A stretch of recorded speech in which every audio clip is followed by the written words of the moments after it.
मेरे YouTube channel पर आप सभी का हार्दिक स्वागत है, अभिनंदन है। जय श्री राधे राधे, जय श्री कृष्णा। हमारा केमिस्ट्री का 4 चैप्टर है, carbon and its compound, carbon और उसके यौगिक, ये हमारा चल रहा था। इसमें हमने एथेनॉल और एथेनोइक अम्ल के गुणधर्म पढ़ लिए, उनसे संबंधित रिएक्शन पढ़ ली, उनसे कौन कौन सी रिएक्शन एग्जाम में आने वाली हैं। जैसे उसमें पढ़ी थी एथेनॉल में पढ़ी थी हमने कौन सी निर्जलीकरण अभिक्रिया, जिसमें वाटर का बाहर निकलना। और हमने एथेनोइक अम्ल में पढ़ी थी एस्टर अभिक्रिया, एस्टर का निर्माण। फिर एस्टर से हमने क्या निर्माण किया, एस्टर से दोबारा से एल्कोहल का निर्माण किया। किसका? एल्कोहल का। और एथेनोइक एल्कोहल का क्या किया हमने? निर्माण। एस्टर का निर्माण किससे होता है? एथेनोइक प्लस एल्कोहल दोनों से मिलकर किसका निर्माण होता है? एस्टर का निर्माण होता है। अब हमारा ये चैप्टर एंडिंग की ओर है। इसमें एक हमारे हेडिंग बच गई थी, हाइड्रोजनीकरण संकलन अभिक्रिया, एडिशन रिएक्शन, ये बच गई थी हमारी। इसको हम कंप्लीट करते हैं। हाइड्रोजनिक अभिक्रिया क्या है? हाइड्रोजन अभिक्रिया के बारे में अगर आप समझें तो हाइड्रोजन अभिक्रिया कौन सी अभिक्रिया? हाइड्रोजनीकरण।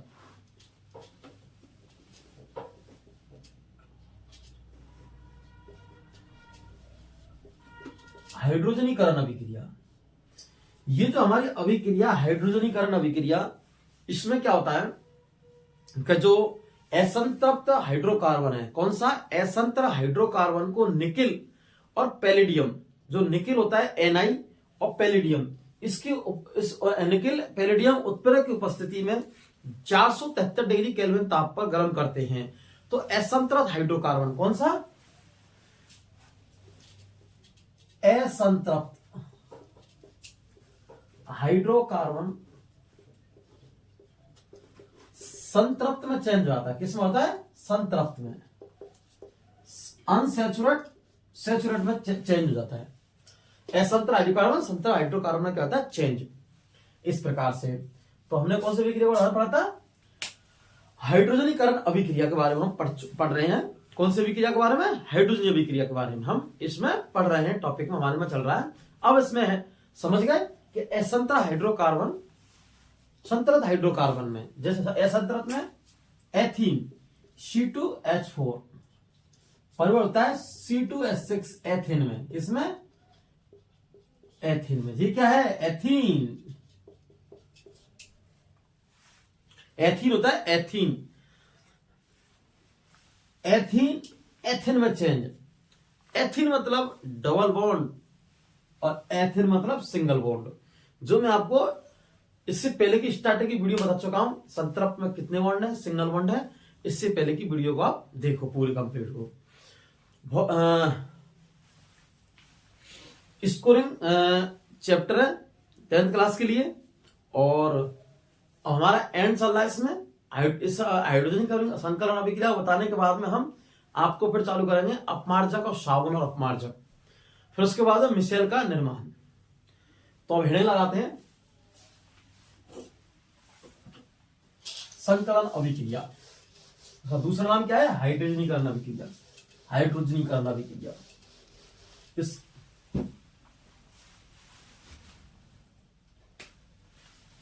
देखो,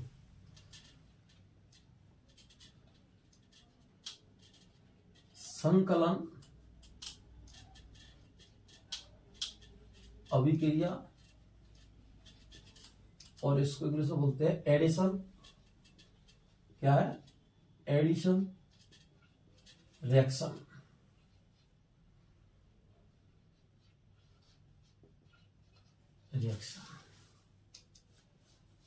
एडिशन रिएक्शन। संकलन अभिक्रिया, एडिशन रिएक्शन। कौन सी अभिक्रिया? संकलन अभिक्रिया, एडिशन रिएक्शन, ये बोलते हैं हम। और इसको हम बोलते हैं हाइड्रोजनीकरण। कौन सी? हाइड्रोजनीकरण।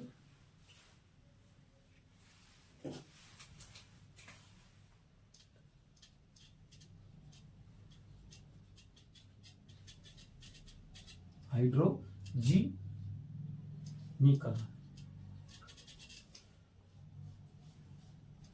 हाइड्रोजनीकरण अभिक्रिया।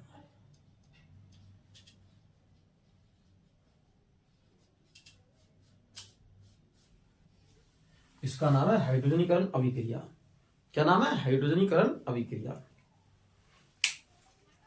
अब इसके बारे में हम पढ़ते हैं कि जब हम असंतृप्त हाइड्रोकार्बन की अभिक्रिया हाइड्रोजन के साथ में, किसके साथ में? हाइड्रोजन के साथ में निकिल व पैलेडियम उत्प्रेरक की उपस्थिति में, किसकी में?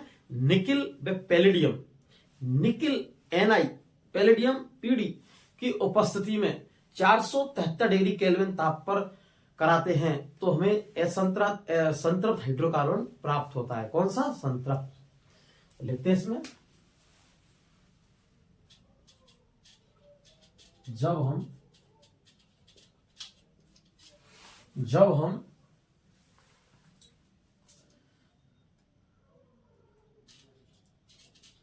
असंतृप्त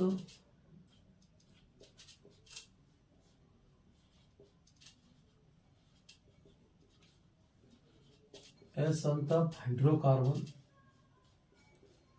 जब हम असंतृप्त हाइड्रोकार्बन, क्या? असंतृप्त हाइड्रोकार्बन, जब हम असंतृप्त हाइड्रोकार्बन लेते हैं की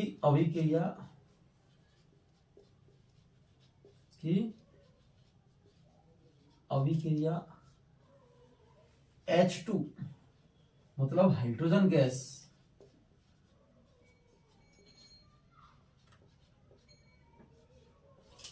H2 कौन सी गैस? H2 हाइड्रोजन गैस के साथ, ये H2 हाइड्रोजन के साथ जब हम असंतृप्त हाइड्रोकार्बन की अभिक्रिया, किसकी अभिक्रिया? असंतृप्त हाइड्रोकार्बन की अभिक्रिया H2 हाइड्रोजन के साथ निकिल Na, निकिल व पैलेडियम Pd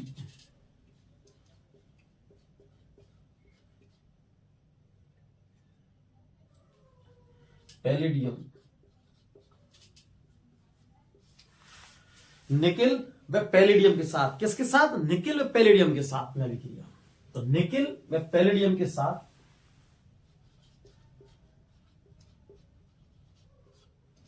निकिल व पैलेडियम के साथ 473 डिग्री केल्विन ताप पर निकिल पैलेडियम उत्प्रेरक के साथ, कैसा? कैटालाइज, उत्प्रेरक के साथ,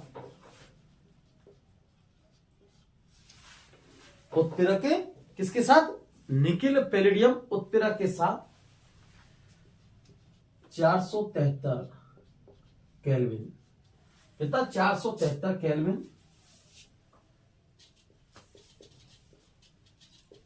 ताप पर गर्म करते हैं। टेम्परेचर कितना लिया है? 473 केल्विन ताप। कितना लिया है? 473 केल्विन ताप पर क्या करते हैं? गर्म करते हैं, के साथ गर्म करते हैं। क्या करते हैं? गर्म। 473 डिग्री केल्विन ताप पर गर्म करते हैं तो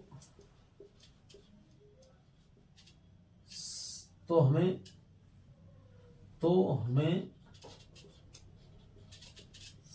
संतृप्त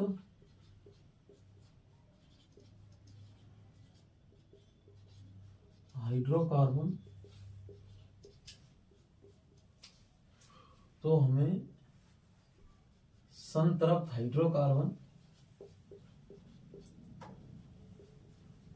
प्राप्त होता है। तो हमें संतृप्त हाइड्रोकार्बन प्राप्त होता है। क्या? संतृप्त हाइड्रोकार्बन हमें प्राप्त होता है।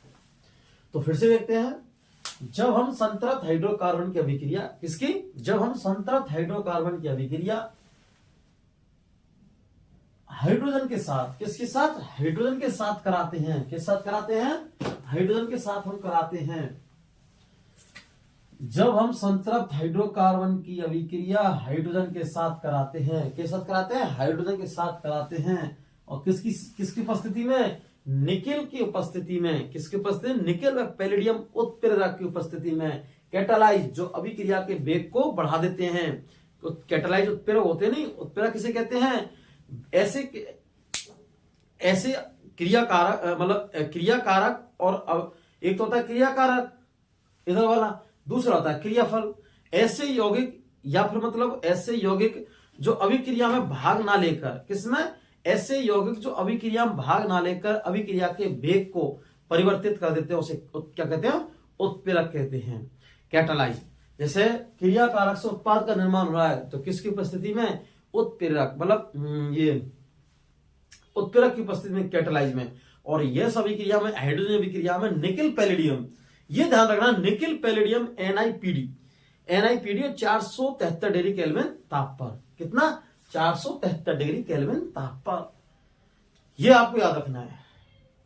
और ये जो एडिशन रिएक्शन है, ये इंपॉर्टेंट है एग्जाम की दृष्टि से। तो हमें संतृप्त हाइड्रोकार्बन प्राप्त होता है। कौन सा? संतृप्त हाइड्रोकार्बन हमें प्राप्त होता है, संतृप्त हाइड्रोकार्बन हमें प्राप्त होता है। कौन सा? संतृप्त हाइड्रोकार्बन। अब देखते हैं इसकी रिएक्शन। मार्कर चेंज कर लिया है, एक छोटा सा लग रहा था, नया था। अब देखते हैं रिएक्शन। देखो, C डबल बॉन्ड C, एक H इधर, एक H इधर, एक H इधर और एक H हाइड्रोजन का। माना कि उसको बड़ा करके लिखते हैं, और तो देखो लो,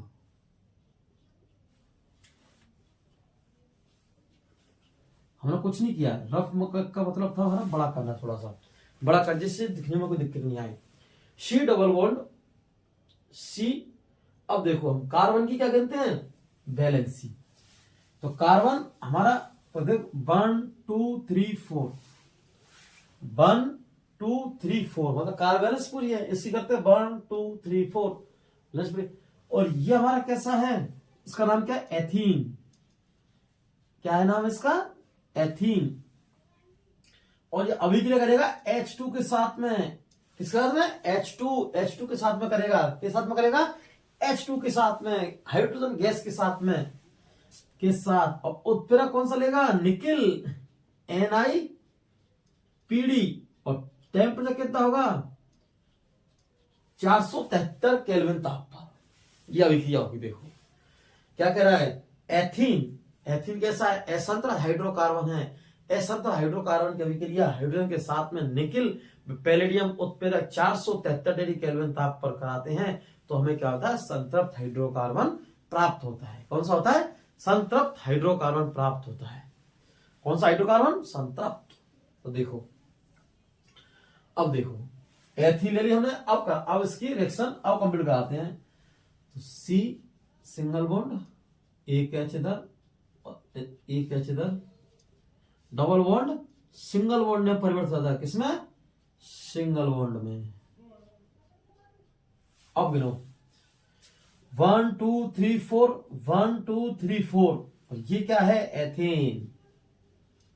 क्या है ये? एथेन। क्या है ये? एथेन। किसका निर्माण होगा? एथेन का। जैसे ये था हमारा असंतृप्त,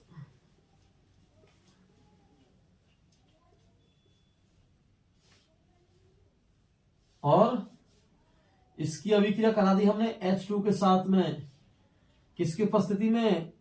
NiPd और 473 डिग्री केल्विन ताप पर। फिर हमें क्या हुआ? संतृप्त हाइड्रोकार्बन प्राप्त हुआ। कौन सा? संतृप्त हाइड्रोकार्बन प्राप्त हुआ। इसे कहते हैं हम संकरण अभिक्रिया, एडिशन रिएक्शन, या फिर हाइड्रोजनीकरण।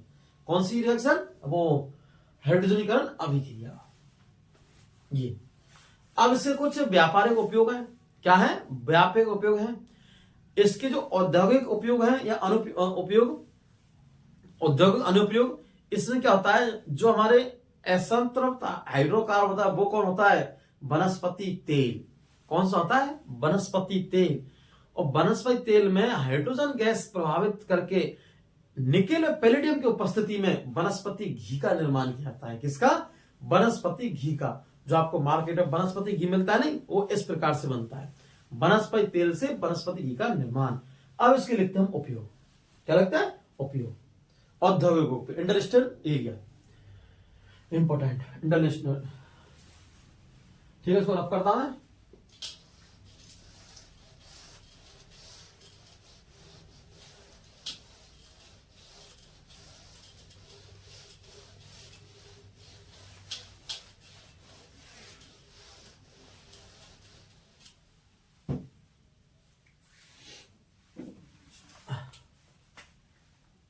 हेडिंग बनाते हैं औद्योगिक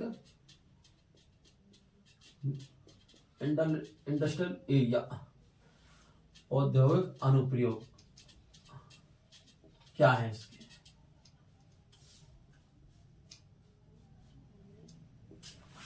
औद्योगिक अनुप्रयोग। तो औद्योगिक अनुप्रयोग क्या है कि हम वनस्पति तेल में हाइड्रोजन गैस प्रभावित करके, कैसे? हाइड्रोजन गैस प्रभावित करके निकेल और पैलेडियम उत्प्रेरक की उपस्थिति में, किसकी उपस्थिति में? निकेल और पैलेडियम की उपस्थिति में 473 डिग्री केल्विन ताप पर वनस्पति घी का क्या करते हैं हम? निर्माण। तो वनस्पति तेल से वनस्पति घी का निर्माण किस रिएक्शन होता है? हाइड्रोजन अभिक्रिया द्वारा। कौन सी? हाइड्रोजनीकरण। तो लिखते हैं इसमें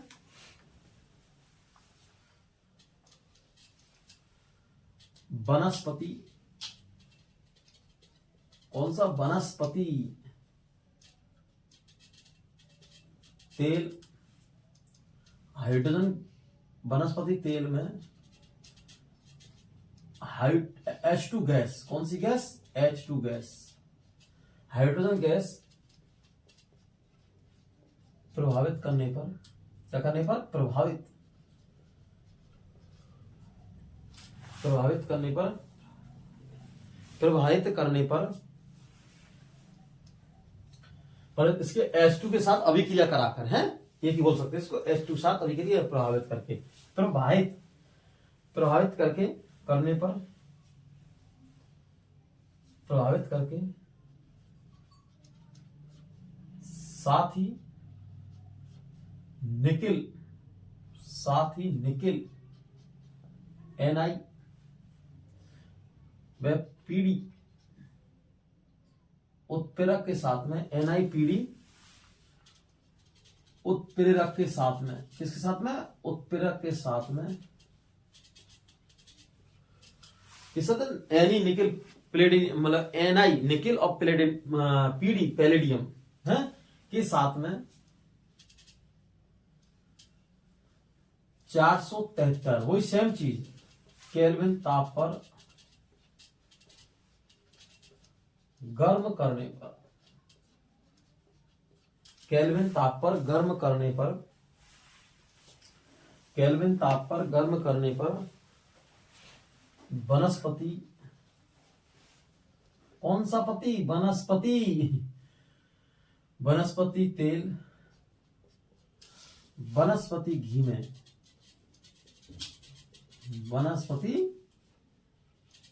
घी में, परिवर्तित, चेंज कहता है, परिवर्तित हो जाता है। वनस्पति तेल वनस्पति घी में परिवर्तित हो जाता है। कैसे? वनस्पति। अब इसमें डाउट आता है, क्वेश्चन कि जो हमारा वनस्पति तेल होता है, कैसा वनस्पति तेल होता है, ये क्या हमारा वनस्पति तेल संतृप्त हाइड्रोकार्बन है या असंतृप्त हाइड्रोकार्बन है? ये मेन क्वेश्चन उठता है यहाँ पर। भाई संतृप्त हम पढ़ते जा रहे हैं, हाइड्रोजन की अभिक्रिया पढ़ते जा रहे हैं, एग्जामिनर ने पूछ लिया थे संतृप्त मतलब बस वनस्पति तेल क्या है? वनस्पति तेल संतृप्त हाइड्रोकार्बन है या असंतृप्त हाइड्रोकार्बन है या फिर दोनों हैं या इनमें से कोई नहीं? यह क्वेश्चन आया। अपन का जवाब क्या रहेगा? वनस्पति तेल असंतृप्त हाइड्रोकार्बन है। कौन सा? असंतृप्त हाइड्रोकार्बन है। माना कि वनस्पति घी, फिर तो वनस्पति घी, भाई वनस्पति तेल से वनस्पति घी बना रहे हैं तो दिमाग में फट रिएक्शन आ जाएगी कि सर ने बताया कि वनस्पति तेल असंत हाइड्रोकार्बन है और असंत हाइड्रोकार्बन निकिल व पैलेडियम उत्प्रेरक की उपस्थिति में 473 डिग्री केल्विन ताप पर वनस्पति तेल वनस्पति घी में चेंज हो जाता है। किसमें? वनस्पति घी में। अब देखो वनस्पति घी में हो गया। अब हम बता रहे हैं वनस्पति तेल एक असंत हाइड्रोकार्बन है तो चेंज हुआ किसमें? वनस्पति घी में। तो ये कैसा हो गया? संतृप्त हाइड्रोकार्बन।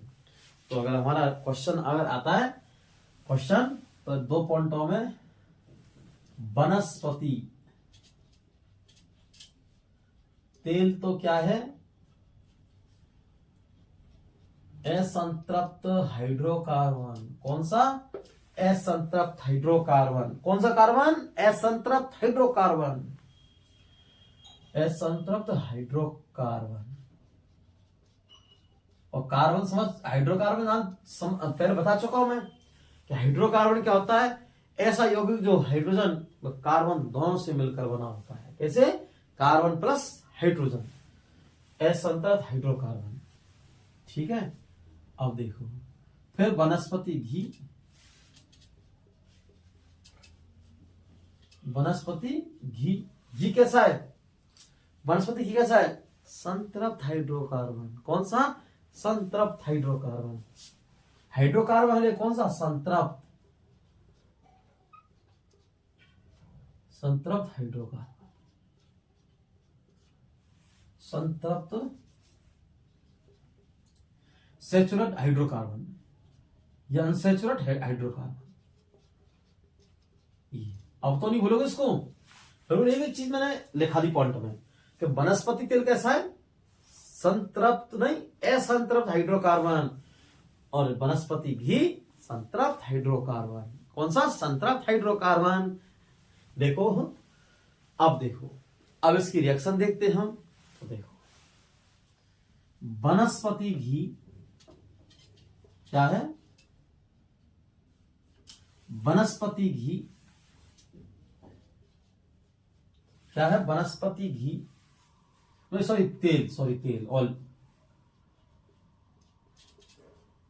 वनस्पति तेल हाइड्रोजन गैस के साथ निकिल व पैलेडियम 473 डिग्री केल्विन ताप पर। वनस्पति तेल हाइड्रोजन गैस के साथ, मैंने लिखाया नहीं, वनस्पति गैस में जो हाइड्रोजन गैस प्रभावित करके साथ ही निकिल व पैलेडियम, पैलेडियम और निकिल व पैलेडियम उत्प्रेरक के साथ में 473 डिग्री केल्विन ताप पर गर्म करने पर वनस्पति घी, ये घी का है। वनस्पति घी सही है वो। करने पर वनस्पति तेल वनस्पति घी में, तो वनस्पति तेल वनस्पति घी में परिवर्तित हो जाता है। वनस्पति तेल वनस्पति घी में। तो हम लिखते हैं वनस्पति घी में चेंज। अब देखो वनस्पति तेल वनस्पति घी में कैसे? वनस्पति तेल वनस्पति घी में। और हमारा ये क्या है? वनस्पति तेल असंतृप्त हाइड्रोकार्बन। कौन सा? असंत, मैंने ऊपर लिख चुका हूं और दोबारा लिख रहा हूं फिर से मैं। असंतृप्त हाइड्रोकार्बन चेंज किसमें हो रहा है? संतृप्त में। किसमें? संतृप्त हाइड्रोकार्बन में। तो इस प्रकार से हमारी रिएक्शन कंप्लीट हो गई हाइड्रोजन कार्बन की। अब हम पढ़ेंगे साबुन व अपमार्जक। क्या? अपमार्जक, डिटर्जेंट, सोप व डिटर्जेंट मतलब वॉशिंग पाउडर, निरमा, डिटर्जेंट। सफाई करने में, सफाई कर दो एकदम। क्या कर दो? सफाई, हर जगह की सफाई। हमारे फर्श की सफाई, तो हमारे कपड़ों की क्लीनिंग। अब देखो कितने दाग अच्छे हैं, अब उसकी हम सफाई कराएंगे। क्या है? दाग अच्छे हैं, अब तक उसमें देखा था एड में, लेकिन अब देखो। तो वनस्पति तेल की कंप्लीट हो गई ये वाला, इसको नोट कर लो। अब हम लगाए साबुन व अपमार्जक।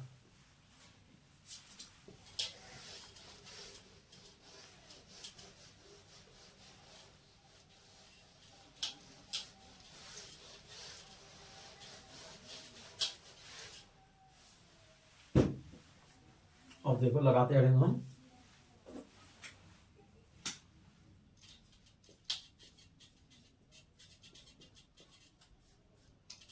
साबुन व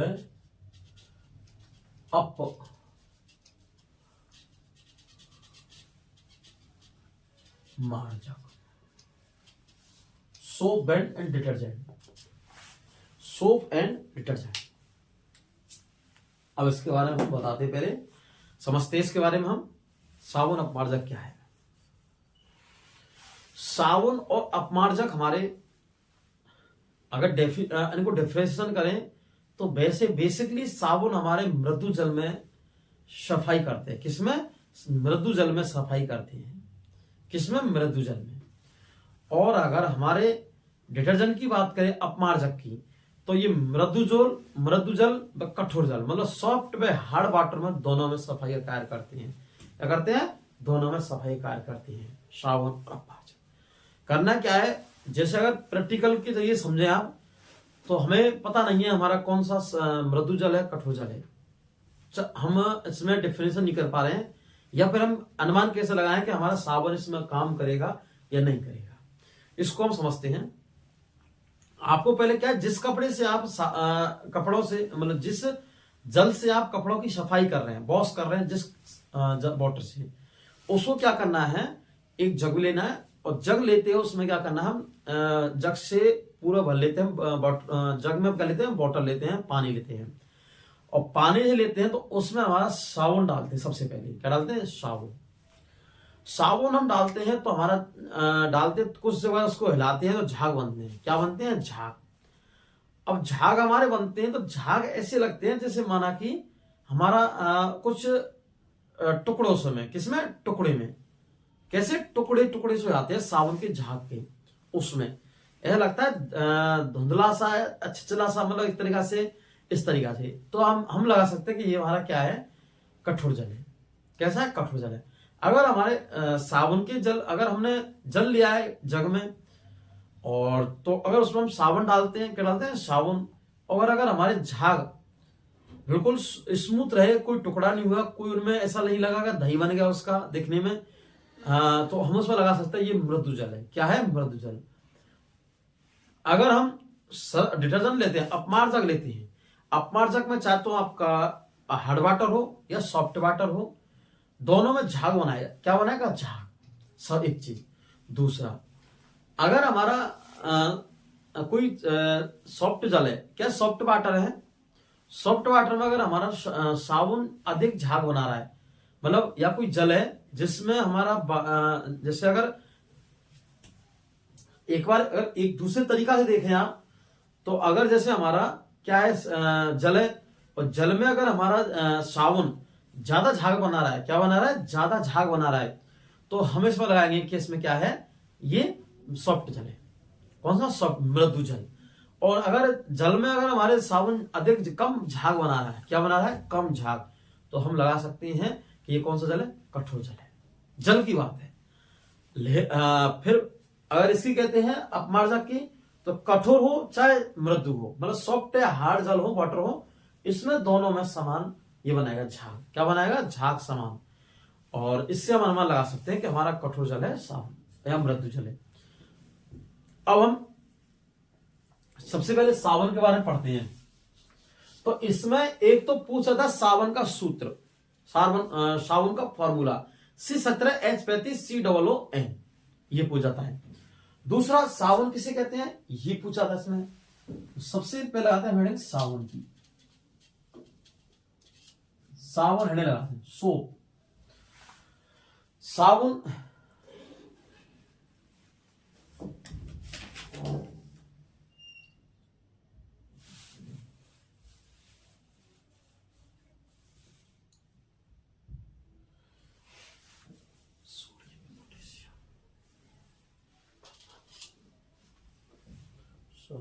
लंबी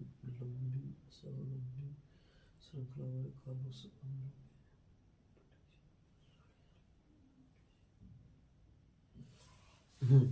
अब सबसे पहले हम पढ़ते हैं साबुन, सोप के बारे में।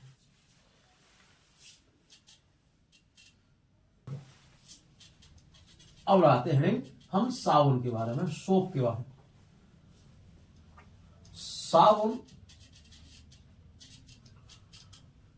साबुन लंबी श्रृंखला, चेन श्रृंखला, साबुन लंबी श्रृंखला वाले कार्बोक्सिलिक अम्ल। कौन से? कार्बोक्सिलिक अम्ल।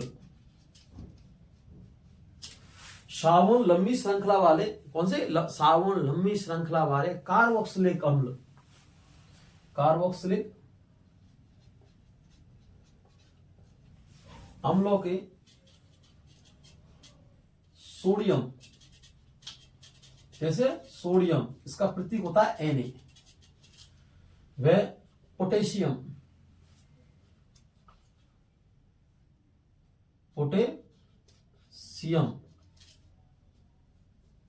पोटेशियम मतलब के।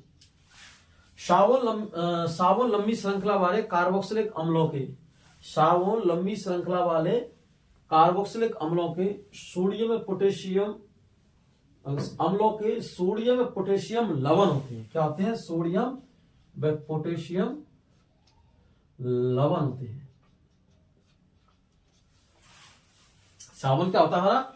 साबुन लंबी श्रृंखला वाले, कैसी? लंबी श्रृंखला वाले कार्बोक्सिलिक अम्ल के सोडियम व पोटेशियम लवण होते हैं। कैसे होते हैं? सोडियम व पोटेशियम लवण। अब देखो कैसे हम लंबी श्रृंखला बताएंगे। तो देखो सूत्र होता है इसका, साबुन का C17H35 COON, COON, ये इसका सूत्र है। मैंने क्या कहा आपसे? साबुन लंबी श्रृंखला वाले कार्बोक्सिलिक अम्लों के सोडियम पोटेशियम के लवण होते हैं। सोडियम और पोटेशियम क्या होते हैं? लवण होते हैं। अब देखो, अब इसमें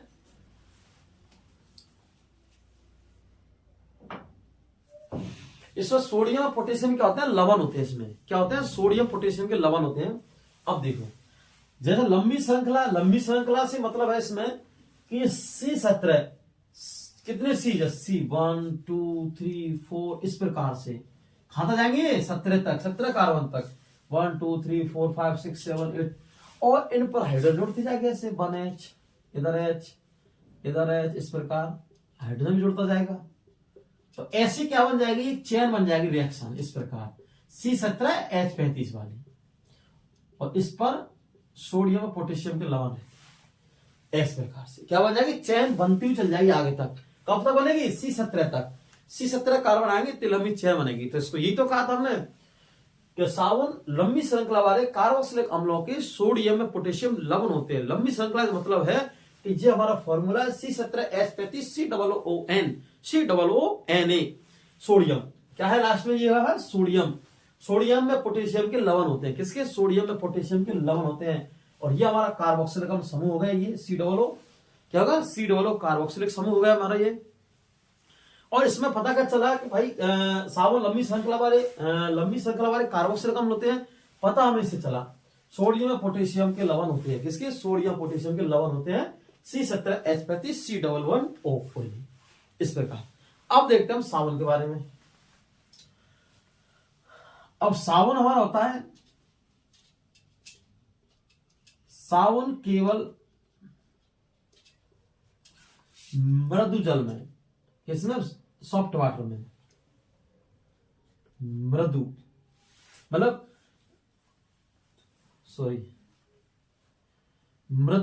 मृदु जल में। कौन जल में?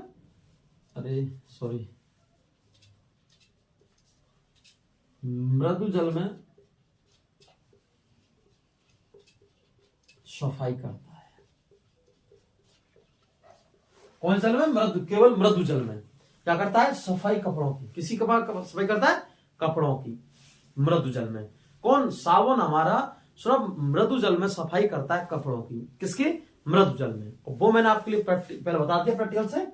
अब तो साबुन हमारी लंबी श्रृंखला वाले कार्बोक्सिलिक अम्लों के सोडियम में पोटेशियम लवण होते हैं। कैसे होते हैं? सोडियम में पोटेशियम लवण होते हैं। C17H35C11ONA। इस बार जो एग्जाम में लग रहा है हमें पूछा जाएगा सावन का सूत्र। सावन का सूत्र इस बार लगता है कि एग्जाम में पूछा जाएगा C17H35C11ON। ये स्टूडेंट को याद होना मतलब याद होना चाहिए। C17H35 ये तो इस बार बच्चे इसको याद कर लेना। कौन से सावन के फॉर्मूला को, सावन के फॉर्मूला और सोप सावन का सूत्र है ये C17H35C11ONA। ये हमको याद होना चाहिए सावन का। इस बार एग्जाम में ये पूछने के चांस है एग्जाम में। अगर वीडियो अच्छी लगी हो तो वीडियो को शेयर करें, लाइक करें और कमेंट करें।